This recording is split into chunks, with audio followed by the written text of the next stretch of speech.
Hello.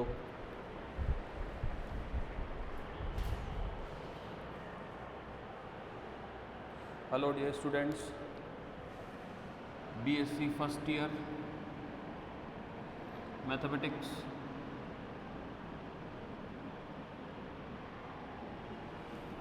Paper third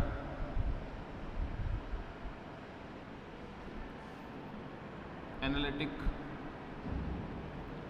geometry and optimisation theory. इसमें बेटा अपन पढ़ रहे हैं यूनिट नंबर सेकंड, जिसमें हमने टॉपिक ले रखा है स्फीयर, और इसकी चल रही बेटा एक्सरसाइज सेकंड बी। इसमें बेटा अपन ने एग्जाम्पल सारे कर लिए थे, इसमें हमने एग्जाम्पल सारे कर लिए थे, और अब अनसोल्व्ड क्वेश्चंस अपन कर रहे थे, है ना। अनसोल्व्ड क्वेश्चंस में मैंने फर्स्ट क्वेश्चन करवा दिया आपको, फर्स्ट क्वेश्चन अपन ने कर लिया है, और सेकंड क्वेश्चन देखते हैं। थर्ड फोर्थ में हमने कर लिए शायद। सेकंड क्वेश्चन अपन देखते हैं बेटा आज। सेकंड क्वेश्चन क्या है? निम्नवृत्तों के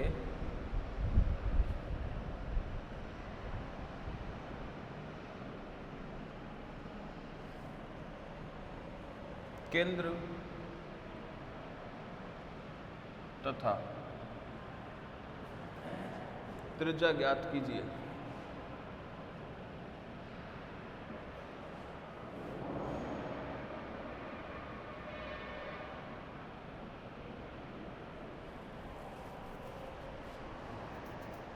Find the center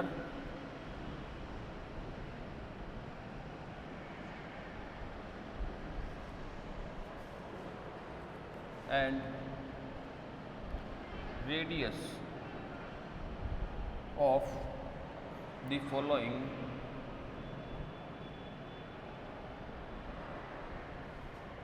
circles। ठीक है बेटा, इसमें कुछ पार्ट्स हैं, ABC कुछ पार्ट है इस क्वेश्चन के, है ना। हम सारे ही करेंगे। पहले एक देखते हैं question.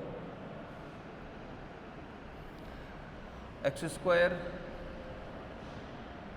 Plus y square plus z square minus 2y minus 4z equal to 45, x plus 2y plus 2z equal to 21। ये सर्कल दिया हुआ बेटा, इस सर्कल से पास आउट होने वाला, इस सर्कल से पास आउट होने वाला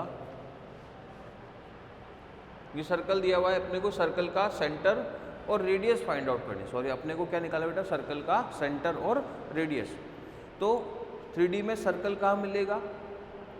हमें पता है 3D में सर्कल कहाँ मिलेगा? जहाँ बेटा उसमें एक हमारे पास स्फीयर गिवन हो, जहाँ हमारे पास क्या हो बेटा? एक स्फीयर गिवन हो और एक प्लेन गिवन हो। अगर एक स्फीयर और एक प्लेन गिवन है तो वहीं अपने को क्या मिलेगा बेटा? सर, वहाँ पे हमको क्या मिलेगा? एक सर्कल मिलेगा। क्लियर?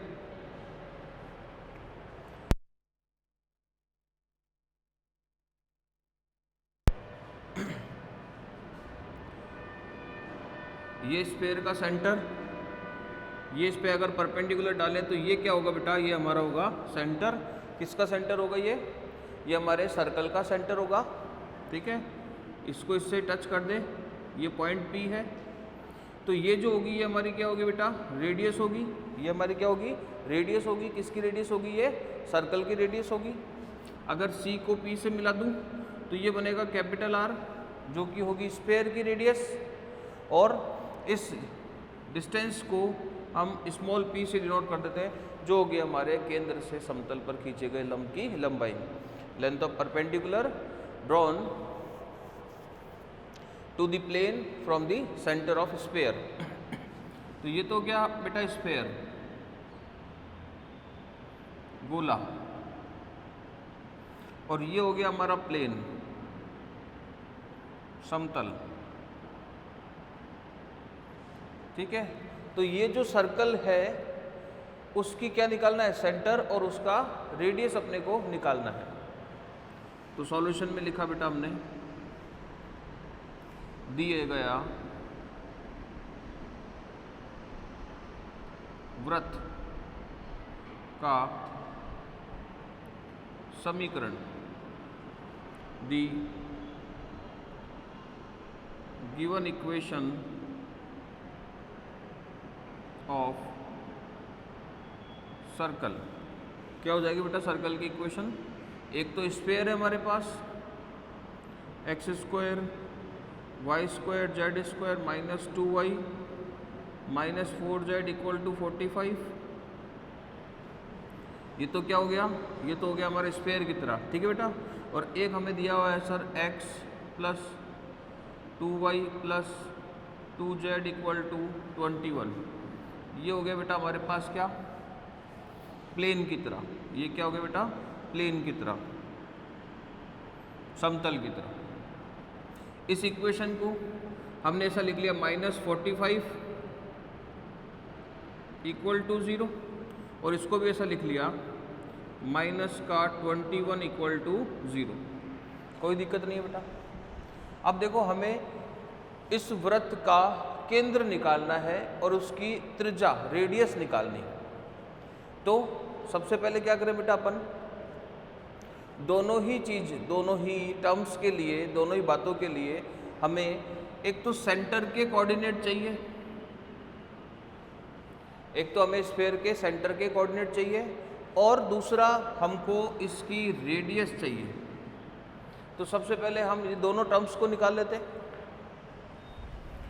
अब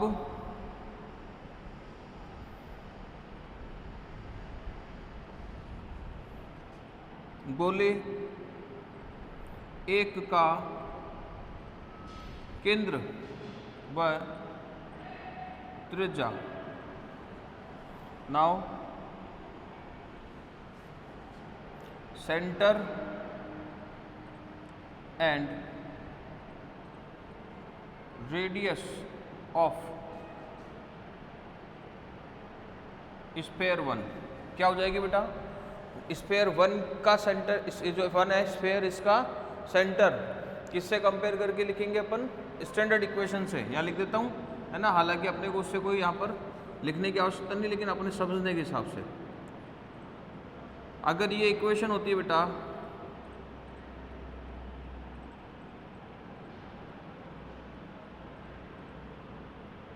अगर ये इक्वेशन होती है तो सेंटर क्या लिखते हो आप, -u -v -w, ये लिखते हो। तो बेटा अपने पास ये वाली इक्वेशन है, तो इसका सेंटर क्या हो जाएगा बेटा, देखो x का कोई भी कोफिशिएंट नहीं है तो 0, y का कोफिशिएंट यहाँ पे 2y का कोफिशिएंट देखना है -1 है, 2y का कोफिशिएंट देखना अपने को यहाँ पर -1 है। तो माइनस होगा तो यहाँ पर क्या आएगा, पॉजिटिव, और z का कोफिशिएंट देखना बेटा, z का कोफिशिएंट कितना है, माइनस में तो 2, तो 0 1 और 2 क्या आ गया, इसका सेंटर क्या आ गया बेटा, 0 1 और 2, इसका क्या आ गया, सेंटर आ गया। यहाँ तक बात समझ में आ रही है बेटा। And radius, radius capital R कह रहे हैं अपन, ये तो हो गया सेंटर, और रेडियस R कह रहे हैं, ये क्या होगा बेटा, सेंटर u का स्क्वायर, v का स्क्वायर, w का स्क्वायर, 0 का स्क्वायर, 1 का स्क्वायर, 2 का स्क्वायर, माइनस ऑफ d, तो d ऑलरेडी नेगेटिव है तो प्लस हो जाएगा 45। तो ये r इक्वल टू क्या हो जाएगा बेटा, अंडर रूट में 4 5 और 50। क्लियर, ये आएगा क्या बेटा,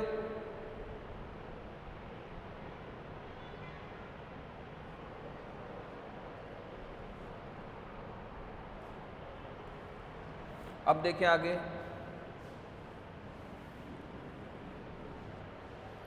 यहां हमने इसकी रेडियस निकाल दी है और बेटा सेंटर निकाल दिया है, ठीक है। तो इस सेंटर से इस पर परपेंडिकुलर ड्रॉ किया गया है। अब गोले के केंद्र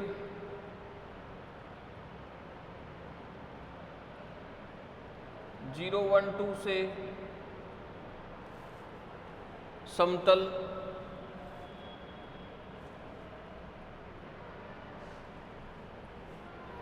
वन टू से समतल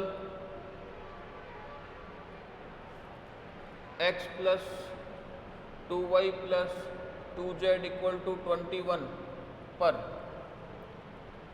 खींचे गए लंब की लंबाई। Now length of perpendicular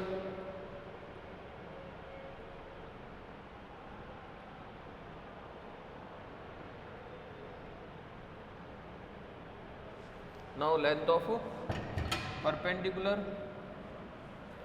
drawn to plane x plus 2y plus 2z equal to 21 from the center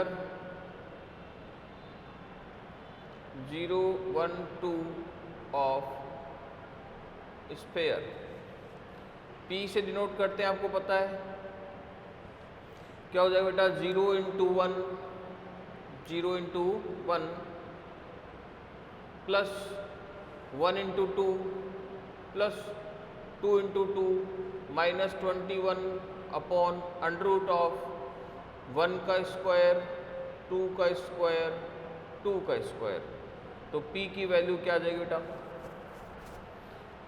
1 plus 4 minus 21 upon under root of 9। P की वैल्यू आ जाएगी बेटा 21 माइनस का और 5 पॉजिटिव है, तो ये कितना हो जाएगा बेटा 16 अपॉन अंडर रूट 9 मतलब 3। तो ये हो जाएगा हमारे पास P का स्क्वायर 16 का स्क्वायर अपॉन 3 का स्क्वायर 9। Clear sir?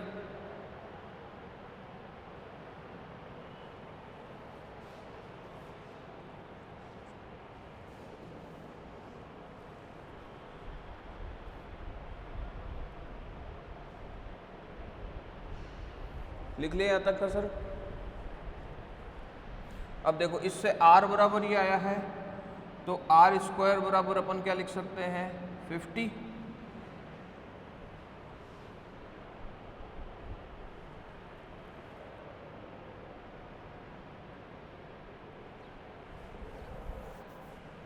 और रेडियस जो है हमारी,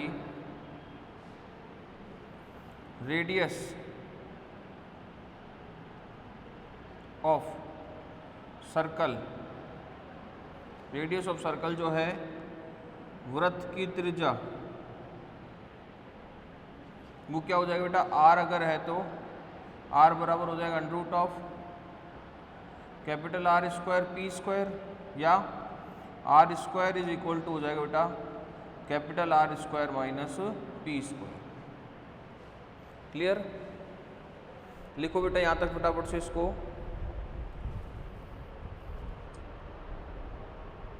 यहाँ तक लिखे बेटा एक बार।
इसी तरह से बेटा अगर अपने को इसी तरह से अगर हमें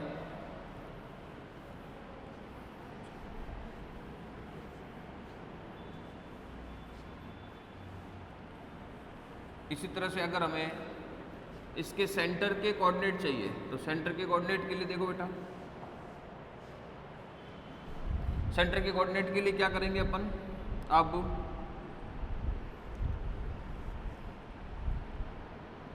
गोले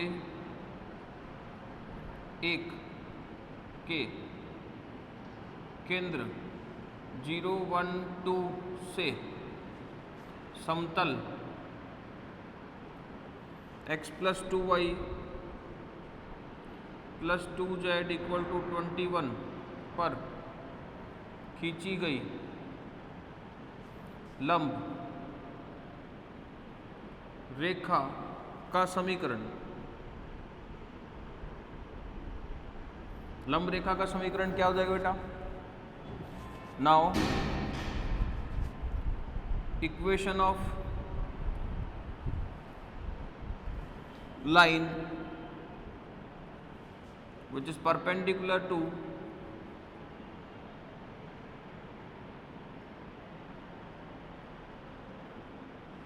the plane x + 2y + 2z = 21 drawn from the center 0, 1, 2 of sphere 1 क्या हो जाएगा बेटा, लाइन की equation x - 0/1 y - 2 y - 1/2 z - 2/2 = lambda. इस रेखा पर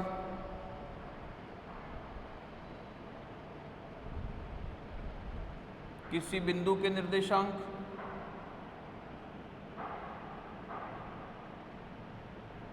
इस रेखा पर किसी बिंदु के निर्देशांक क्या हो जाएंगे बेटा, 1 lambda 2 lambda + 1 2 lambda + 2 coordinate of any point on line. ठीक है, अब ये किसी भी ये जो लाइन बनाई है बेटा, ये जो लाइन है हमारी, इस पर किसी भी बिंदु के निर्देशांक की बात कर रहे हैं। हमें क्या निकालना है, सर्कल का सेंटर निकालना है। तो ये वाली जो लाइन है जिस पर आपने एक आर्बिट्री पॉइंट लिया है, ये फीट ऑफ परपेंडिकुलर कब हो जाएगा, जब बेटा ये समतल पर लाई करे। ठीक है, अब उपरोक्त निर्देशांक, उपरोक्त मतलब ये इससे नीचे तो लिख रहे हैं कंटिन्यू अपन,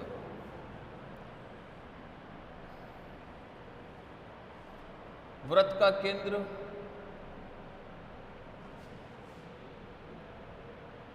या इसको कह सकते हैं लंबपात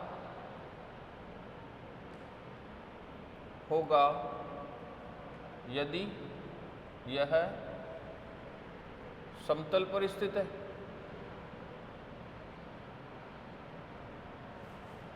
so now above coordinate is the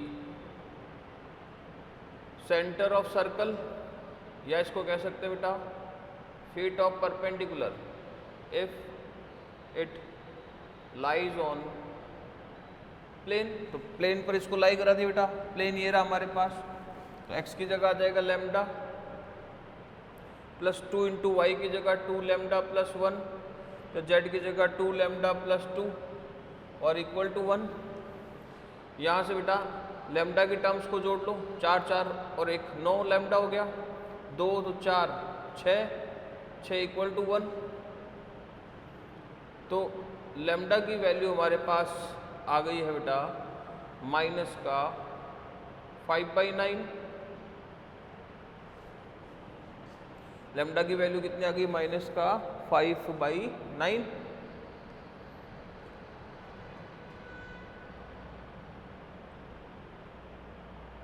sorry 1 नहीं है, 21 है, मैंने 1 लिख दिया, 21 है। तो 21 को अगर हम सॉल्व करेंगे तो 621 में से तो माइनस का 15 आ जाएगा। तो लेमडा की वैल्यू आ गई -15/9, दैट इज 15/9 को तो और लिख सकते हैं अपन -5/3। ये लीजिए सर। अतः वृत्त के केंद्र के निर्देशांक, सो द कोऑर्डिनेट्स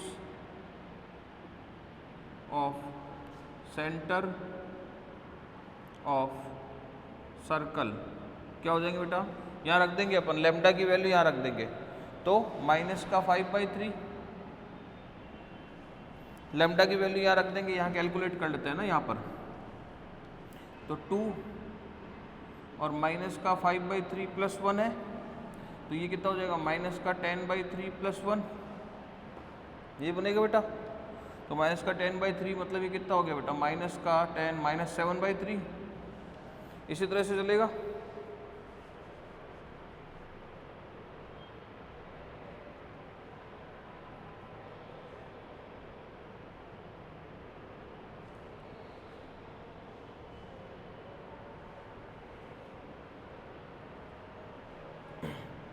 और ये एक यहाँ पर 21 में से 6 बेटा, ये पॉजिटिव आएगा ना, तो ये पॉजिटिव आएगा, ये पॉजिटिव तो जुड़ जाएगा, तो 13/3 हो जाएगा। और यहाँ पर बेटा 5/3 करेंगे तो इसकी कैलकुलेशन देखो, 10/3 + 2, तो ये हो जाएगा 6, तो ये कितना हो जाएगा 16/3। देखिए बेटा ये कितना हो जाएगा 16/3। ये सेंटर की कोऑर्डिनेट है। फटाफट से इसको नोट डाउन करें बेटा, अगला क्वेश्चन देखते हैं।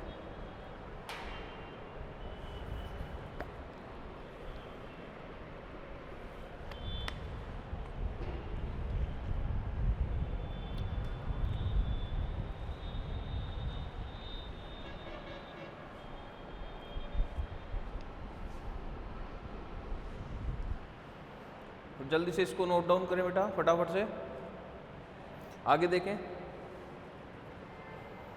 अगला प्रश्न देखें बेटा।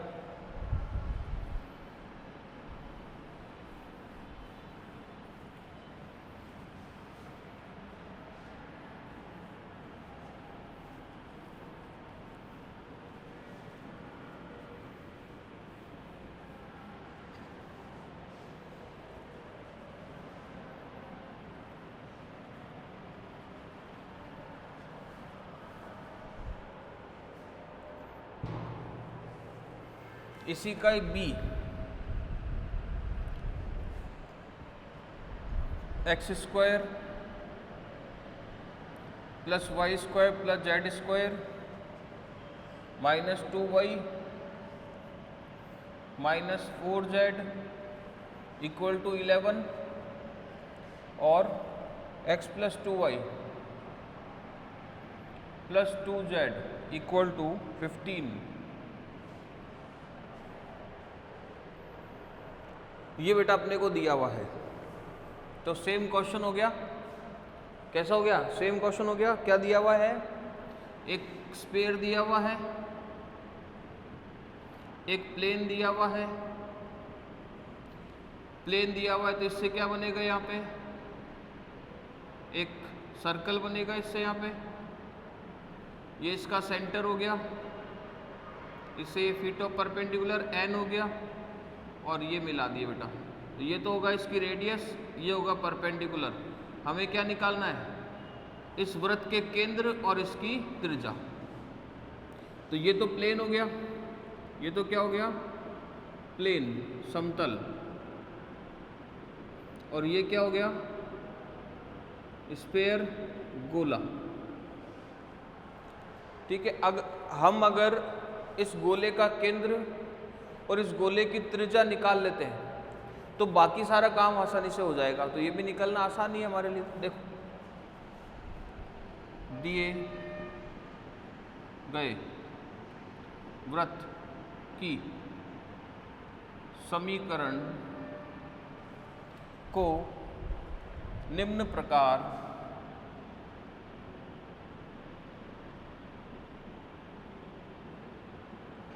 लिखने पर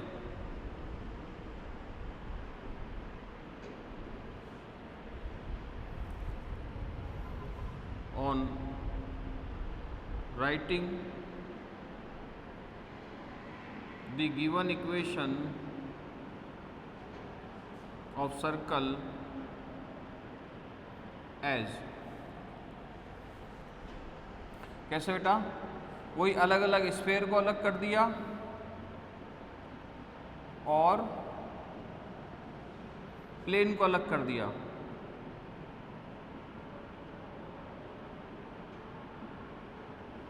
ये 1 हो गई इक्वेशन, ये 2 हो गई। ये किसको रिप्रेजेंट कर रहा है? ये स्फेयर को। ये किसको रिप्रेजेंट कर रहा है? ये प्लेन को। तो अब क्या करना है हमें? हमको जो स्फेयर मिल गया उसका क्या निकालना है बेटा? उसका सेंटर निकालना है। तो स्फेयर का सेंटर निकाल देते हैं अपन। अब गोले एक का केंद्र एवं त्रिज्या दोनों ही आवश्यक है हमारे लिए। तो now the centre and radius of sphere 1 क्या हो जाएगा बेटा अपने पास? सेंटर और रेडियस निकाल रहे हैं, सेंटर और रेडियस। तो वापस से वही एक इक्वेशन लिख देता हूँ, है ना बेटा? X square plus y square plus z square plus 2ux plus 2vy plus 2wz plus d बराबर 0। सेंटर लिख देते minus u minus v minus w। तो बेटा इससे कंपेयर करके लिखेंगे ना। तो हमारे पास देखो यहाँ पर x का कोएफिशिएंट नहीं आ रहा तो 0 हो गया। सेंटर का पहला कोऑर्डिनेट क्या बन गया? 0। y के लिए आ रहा है माइनस का 2y। तो देखो यहाँ पॉजिटिव होता है तो नेगेटिव आ रहा है। 2y का कोएफिशिएंट क्या होगा यहाँ पे? -1। तो यहाँ क्या आ जाएगा बेटा? +1। और इक्वेशन सेम ही दे रखी है, हाँ सेम दे रखी है। 4z, तो 4z तो ये क्या हो जाएगा? 2। और रेडियस के लिए हम मान लेते हैं कैपिटल R इसकी रेडियस है, तो √u_v_w इन तीनों का स्क्वायर हो जाएगा। 0 का स्क्वायर, 1 का स्क्वायर, 2 का स्क्वायर और माइनस का d। तो d ऑलरेडी नेगेटिव तो पॉजिटिव हो जाएगा। तो हमारे पास यहाँ बेटा r की वैल्यू आ जाएगी √ में 2 का स्क्वायर 4, 1 5 और 11 16। तो r हमारे पास आ जाएगा, r स्क्वायर आ जाएगा हमारे पास 16। अब रेडियस निकालने के लिए हमें इस परपेंडिकुलर लेंथ की भी रिक्वायरमेंट है। रेडियस निकालने के लिए परपेंडिकुलर लेंथ की भी रिक्वायरमेंट है। तो हम अब ये लिखेंगे, अब गोले के केंद्र से समतल पर खींचे गए लंब की लंबाई लिख रहे हैं अपन, है ना। अब गोले के केंद्र 0 1 2 है ना, 0 1 2 से समतल x + 2y + 2z -15 = 0 पर खींचे गए लंब की लंबाई। Now length of perpendicular drawn to the plane x + 2y + 2z -15 = 0 from the center